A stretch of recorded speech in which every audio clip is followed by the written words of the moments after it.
Hello friends, কী অবস্থা? সবাই কেমন আছো? আমি আছি বিরত তোমাদের সাথে। সবাইকে শুভ সকাল জানিয়ে শুরু করতেছি। আজকে আমাদের উদ্দেশ্য হচ্ছে পলাশবাড়ি।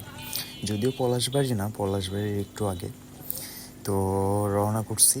তো নওগাঁ থেকে আমি আর আমার ছোট ভাই রওনা করছি। নওগাঁ থেকে আমরা দুজন যাচ্ছি। আর প্রথমে যাব বগুড়াতে। বগুড়া থেকে কয়েকজন যাবার কথা। আমি আমার ফ্রেন্ড উচ্ছ্বাস এবং তুষারকে ফোন করছিলাম, বলেছিল যে যাবে কয়েকজন। তো দেখা যাক। এটা Santahar bypass road, Natore Santahar Naogaon bypass. তো সবেমাত্র এখানে আসলাম। আর এইখান থেকে, এটা তো সবাই চেনে, এটা পেট্রোল পাম্প।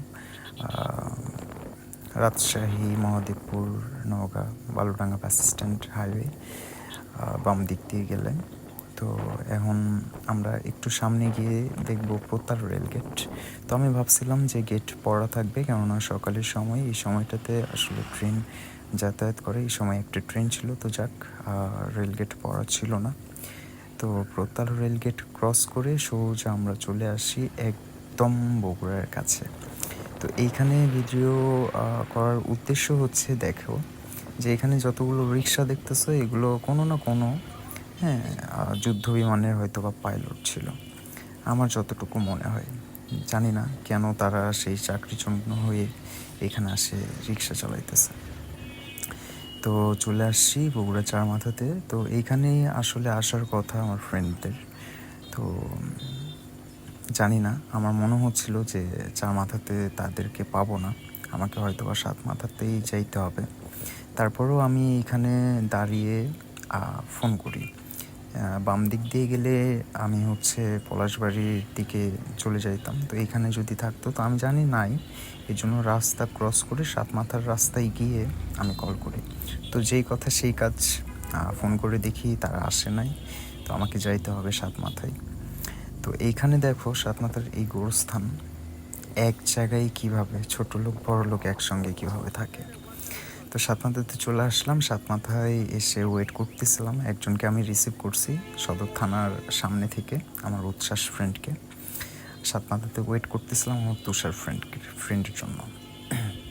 তো একটু অপেক্ষা করার পর অবশেষে তার দেখা হলো।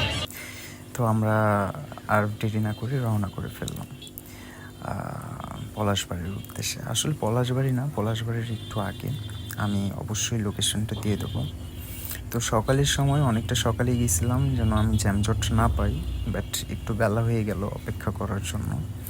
তো একটু জ্যাম ছিল, তারপরেও আমি সেরকম জ্যাম পাই নাই, ফাঁকাই ছিল একদম। ধুমসে, এত সুন্দর রাস্তা যে গাড়ি ধুমসে চালিয়ে চলে আসে গেছে, কোথাও কোনো হ্যাসেল পোহাইতে হয় নাই। তারপর বিমানের মোড় না কি এটা আমি জানি না, যত সম্ভব বিমানের মোড়।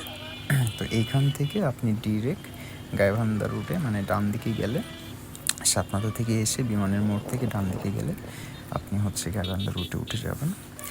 তো ডান দিকে আমরা ক্রস করলাম, ক্রস করে গাইবান্ধার উদ্দেশ্যে তো রওনা করলাম। এই যে আমাদের হিরো, সে খুব টানতেছিল গাড়ি, আমি টানতে পারতেছিলাম না আসলে।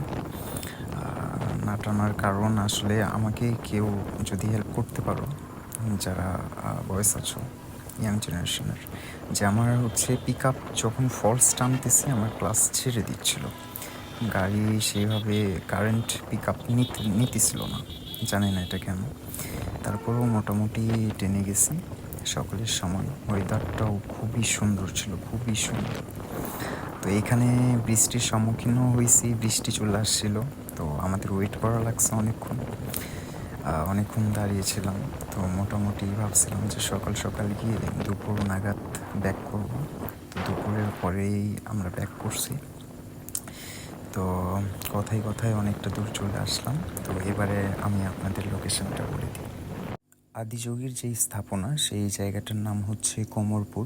মন্দিরের নাম শ্রী শ্রী রাধা গোবিন্দ ও কালী মন্দির। গোবিন্দগঞ্জ পার হয়ে পলাশবাড়ির একটু আগে, এর মাঝামাঝি কোমরপুর বাস স্ট্যান্ড। ওখানে নেমে আপনি এই বামের রাস্তা ধরে মোটামুটি 1 কিলোমিটার গেলেই আপনি আপনার গন্তব্যে পৌঁছে যাবেন, সেই আদিযোগী স্থাপনায়। তো অনেক দিন যাবতীয় আমি দেখতেছিলাম, স্ক্রল ডাউন করতে করতে চলে আসতেছিল, তো ভাবলাম চলে আসি। তো তো এখন এই সময় আসলে দেখবেন এরকম একটা সেতু নির্মাণ কাজ চলমান, সেটা এখনও কাজ চলতেছে। তো এটা পার হয়ে জাস্ট একটু 2-3 মিনিট গেলেই আপনি সেই গন্তব্যে পৌঁছে যাবেন। তো এখানে একটু রাস্তা খারাপ আছে, দেখে শুনে আসবেন। তো শেষ পর্যন্ত আমরা আমাদের গন্তব্যে পৌঁছে গেলাম। এটাই সেই আদিযোগ স্থাপনার সেই শ্রী শ্রী রাধা গোবিন্দ ও কালী মন্দির। আগে পিছে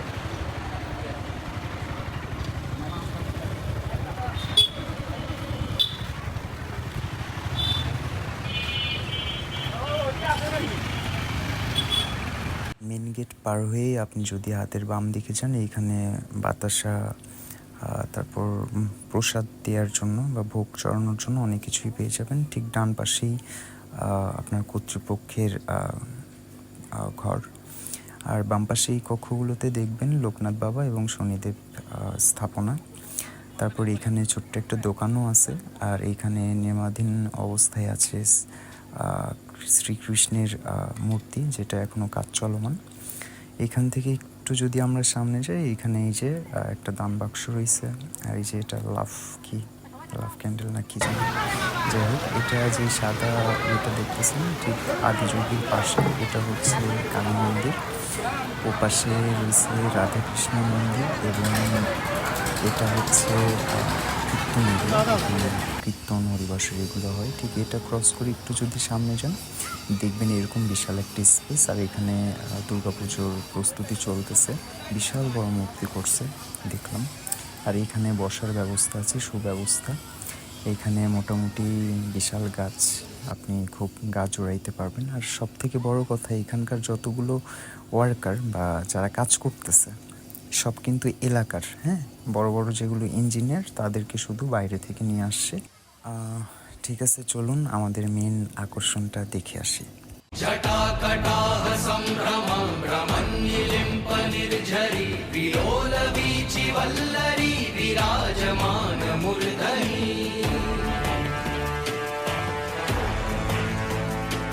धगद्धगद्धगज्ज्वलल्ललाटपट्टपावके किशोरचन्द्रशेखरे रति प्रतीक्षणं मम।